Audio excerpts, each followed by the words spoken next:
ভাই আমি কিন্তু বিদ্যুতের সিন্ডিকেট খুঁজে বের করছি, আমি কিন্তু বের করে ফেলছি ভাই। আপনারা দেখেছেন আমার গত দুটো ভিডিওতে আমি লাস্ট 3 মাসের বিদ্যুতের কারেন্ট বিলের কাগজ নিয়ে কথা বলেছি। আজকে আমি লাস্ট 6 মাসের কাগজ নিয়ে আইছি। আপনাদের কাছ থেকে জাস্ট 1টা মিনিট চাই, আমি 1টা মিনিট সময় আমাকে দিবেন। বিদ্যুৎ অফিস যে আমাদের উপরে কত বড় সিন্ডিকেট চাপিয়ে দিচ্ছে আমি পর্যায়ক্রমে আপনাদের আলোচনা করে বুঝিয়ে দেবো। দয়া করে 1টা মিনিট সময় আমাকে দিবেন। আমার এই হাতে দেখতেছেন আমার লাস্ট 3 মাসের কারেন্ট বিলের কাগজ। ছোট ভাই তুমি এদিকে আসো, এগুলো ধরো। আমার এই হাতে দেখতেছেন লাস্ট 3 মাসের কারেন্ট বিলের কাগজ, আর এটা তারপরের 3 মাসের। তো আমি পর্যায়ক্রমে আমি আপনাদেরকে বলি। প্রথমে বিদ্যুতের ইউনিটের রেট হলো দুইটা।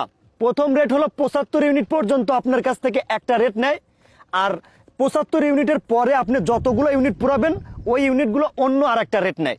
আমি পর্যায়ক্রমে বলছি। আর এই সিন্ডিকেটটা কিন্তু আমি ধরতে পারিনি, আমার একটা অডিয়েন্স ধরিয়ে দিয়েছে। উনি সম্ভবত বিদ্যুৎ অফিসে চাকরি করত, কিন্তু উনি ওনার পরিচয়টা গোপন রাখতে বলেছেন। কিন্তু ওনার বলা মতো কথাগুলো আমি আপনাদেরকে বলবো। দেখেন বিদ্যুৎ অফিস আমাদের সঙ্গে কি করে আমি একটু আপনাদেরকে যদি দেখাই। ছোট ভাই তুমি ওই কাগজগুলো একে একে খোলো।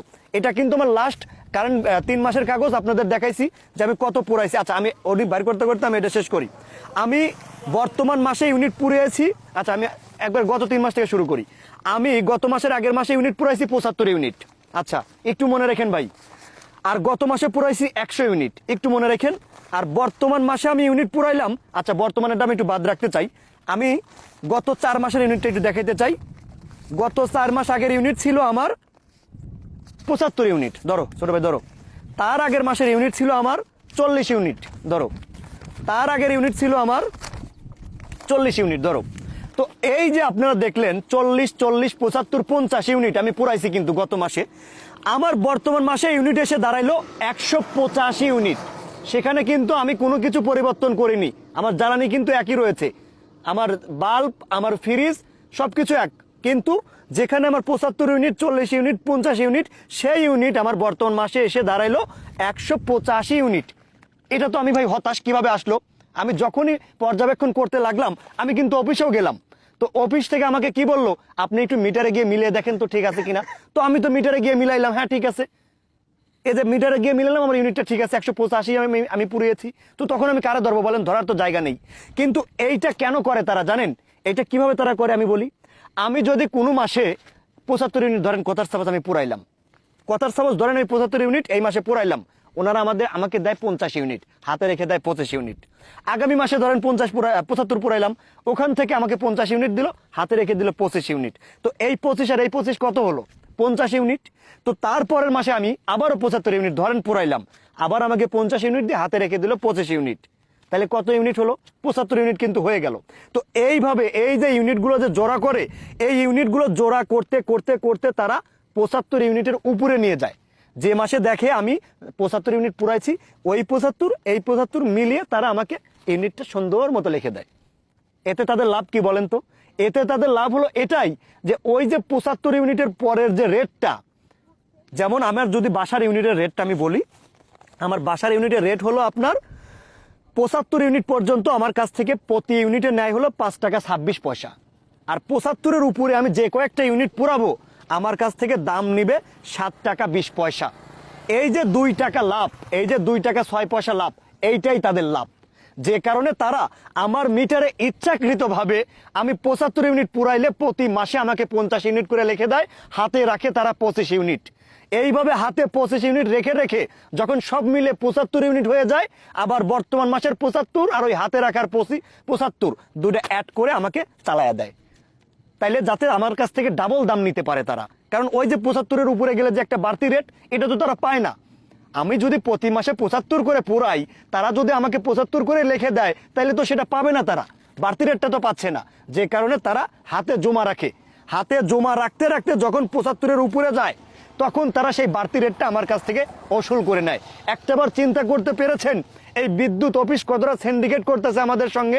এই বিদ্যুৎ অফিস আমাদের উপরে কতটা ভার চাপায়া দিচ্ছে, একটাবার কি চিন্তা করছেন? আমরা কখনো চিন্তাও করতে পারি না।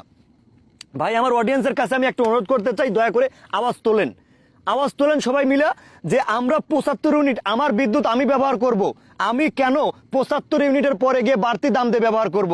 আমি একজন গ্রাহক, আমি 75 না আমি 1000 ইউনিট ব্যবহার করব। কিন্তু কেন 75-এর উপরে গেলে আমার বাড়তি দাম দিতে হবে?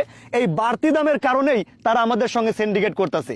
এই বাড়তি দাম পায় বিধায় প্রত্যেক মাসে আমি যদি 75 ইউনিটও পুরাই, সেখান থেকে 25 ইউনিট কেটে তাদের হাতে রেখে দেয় আর আমাকে দিয়ে দেয় 50 ইউনিট। আর ওই যে 25 ইউনিট, 3 মাসের 25 ইউনিট মিলে 75 ইউনিট হয়, আর বর্তমান 75-এর সঙ্গে অ্যাটাচ করে তারা মেরে দেয়, যাতে করে ওই যে বাড়তি 75 ইউনিট সেটা তারা 2 টাকা 6 পয়সা বেশি লাভ করতে পারে। তো ভাই আমার দাবি একটাই, আমার দাবি প্রথমে একটাই থাকবে, সেটা হলো আমরা এই যে বিদ্যুতের ইউনিটের যে দামটা, এটা আমরা 2 রকম চাই না, একরকম দাম করতে হবে। সেটা আমি 75 ইউনিট পুরাই বা 10,000 ইউনিট পুরাই, আমি 5 টাকা 26 পয়সার উপরে 1 টাকাও দিতে পারবো না। আমি মনে করি এই বিদ্যুৎ ইউনিটের দামটা যদি একবারে সেম করা হয়, মানে প্রত্যেক মাসে একরকম রেট থাকে, মানে 75-এর উপরে পুরাইলেও যদি সেই সেম দামটাই থাকে, তাহলে এই বিদ্যুতের সঙ্গে সিন্ডিকেট থাকবে না, এই বিদ্যুতের সাথে সিন্ডিকেট থাকবে না। আমার অডিয়েন্সের কাছে আমি একটা রিকোয়েস্ট করতে চাই, দয়া করে প্রত্যেক মাসে কারেন্ট বিলের কাগজের সঙ্গে আপনার মিটারটা চেক দিন, আপনার মিটারের ইউনিটটা চেক দেন যে কারেন্ট বিলের কাগজে আপনাকে যে ইউনিটটা লেখছে সেই ইউনিটটা আপনার মিটারের সঙ্গে মিল আছে কিনা। প্রত্যেকটা মাসে গিয়ে চেক দেন, যদি মিল না পান সঙ্গে সঙ্গে বিদ্যুৎ অফিসে যান, গিয়ে হাঁটা ভেঙে দেন। এই সিন্ডিকেটদের কারণেই আমাদের পকেট থেকে তারা হাজার হাজার টাকা নিয়ে নিচ্ছে। আপনি একটাবার লক্ষ্য করে দেখেন, যেখানে আমার আসে 40 ইউনিট, 75 ইউনিট, 50 ইউনিট, প্রত্যেক মাসে এরকম ভাবে আসতেছে, সেখানে গপ করে এই মাসে আমার আসে 185 ইউনিট। এটা কেমনে আসে, কিভাবে আসে?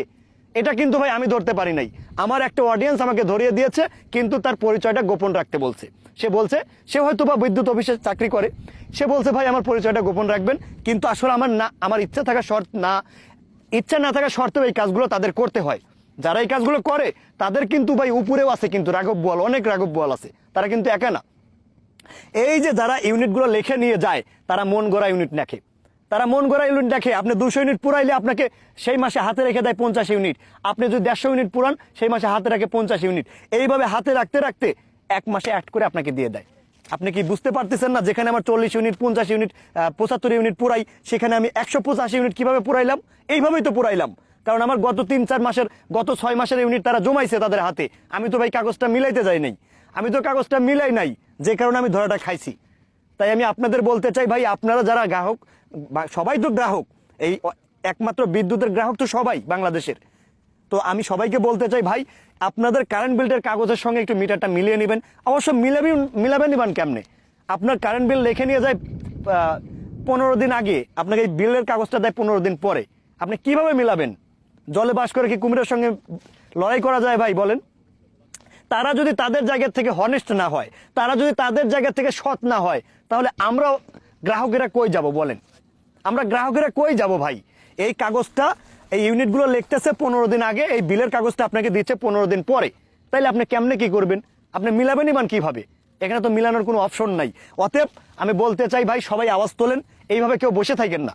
এই যে আমাদের সঙ্গে সিন্ডিকেটটা করতেছে, এই সিন্ডিকেট আমরা ভেঙে দেব, এই সিন্ডিকেট থাকতে দেব না ভাই। এই যে 75 ইউনিট পর্যন্ত আমার রেট হলো 5 টাকা 26 পয়সা, আর 75-এর উপরে গেলেই 7 টাকা 20 পয়সা হয়ে যায়। টাকা কি বলদার গোয়াদে বাইরায় বলেন? এই যে আমার কাছ থেকে 2 টাকা 6 পয়সা বেশি নেবে, এটা আমি কেন দেবো? আমি একটা গ্রাহক, আমি 75-এর উপরে ইউনিট পুরাবো, কিন্তু রেট দেবো একটাই। আশা করি আপনাদের বুঝাইতে পেরেছি। তো আজ এ পর্যন্তই, দেখা হচ্ছে আমার আগামী যে কোনো একটা গুরুত্বপূর্ণ ভিডিও নিয়ে। সে পর্যন্ত সকলে ভালো থাকবেন, সুস্থ থাকবেন, হাশেম ভাইয়ের সঙ্গে যুক্ত থাকবেন। আল্লাহ হাফেজ।